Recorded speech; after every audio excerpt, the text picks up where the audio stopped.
Okay, let's unpack this. We're diving deep into the Social Security Fairness Act, the HR 82. This became law, what, January 5th, 2025, landmark bill. That's right.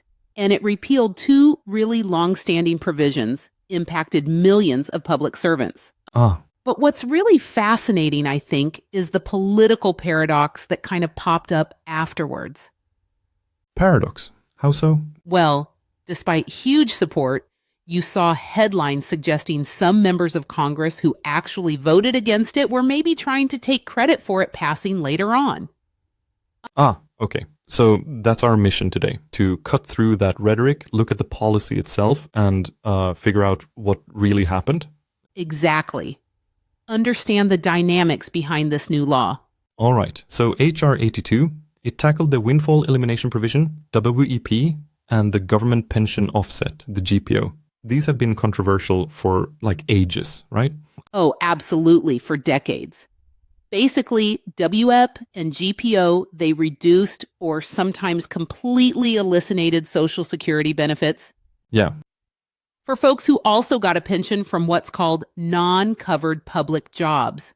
non-covered, meaning they didn't pay social security taxes in those jobs, like state or local government roles. Precisely.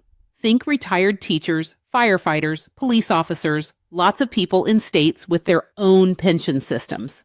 Gotcha. And the original point of WEP and GPO, way back when, was to stop a kind of double dipping or windfall. Yeah, that was the idea. To prevent someone maybe working briefly in a Social Security covered job, but mostly in a non-covered public service career, Yeah? from looking like they had low lifetime earnings on paper and getting, unfairly high Social Security benefits relative to contributions. But the public servants and their advocates, they saw it totally differently, didn't they? They certainly did. A powerful counterargument, they felt these rules unfairly punished nearly 3 million people. 3 million?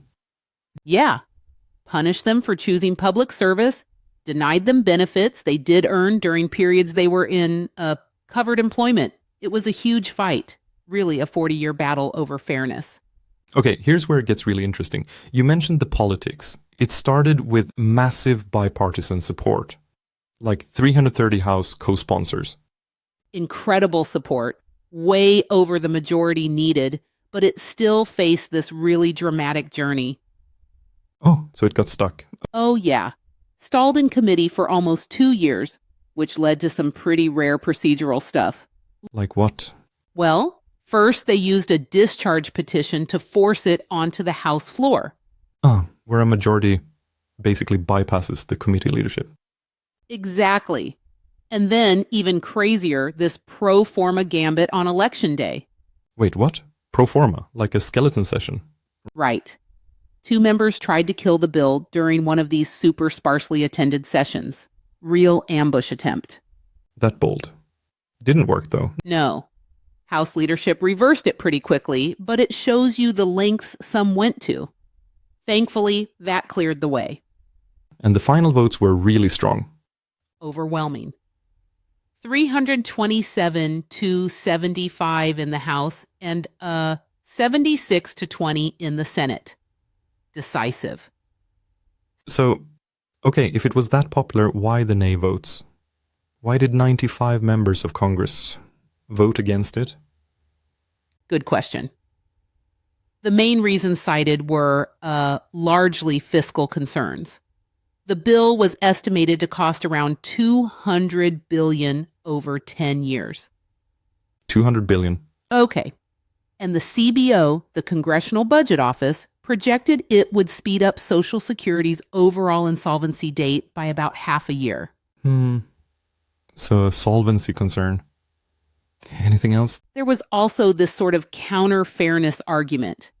Some felt repealing WEP, GPO might create a new inequity, potentially giving some public servants a better deal, a better rate of return than people who paid into Social Security their whole careers. Right? And this is where the nuance is really important for you, the listener, to grasp. Many who voted nay weren't necessarily against helping public servants, were they? They just preferred a different way. Exactly. That's key. They often favored different solutions. Like, give us an example. Sure. Representative Jody Arrington, for instance. He had an alternative bill, H.R. 5342. It proposed a proportional formula aimed at being more fiscally responsible. And Representative John Larson, who voted nay on this specific bill, H.R. 82, he actually sponsors the big Social Security 2100 Act. Bill included a WEP, GPO repeal, but crucially, it also had ways to pay for it, like raising the payroll tax cap. So it wasn't the goal they opposed necessarily, but the method or the lack of a specific funding offset in this bill. Precisely. Opposition to the approach, not always the principle of fairness for public servants. Which brings us back to that claim you mentioned at the start, the idea that some nay voters were taking credit. What did you find? Well, we looked into it. Our investigation found no direct evidence, no public statements we could locate, where a lawmaker who voted nay on H.R. 82 explicitly and falsely claimed credit for its specific passage. So why the perception? Why did those headlines pop up? It likely comes down to a pretty common political strategy, really, strategic ambiguity. Lawmakers often voice support for the broad issue, in this case, fairness for public servants, which is popular.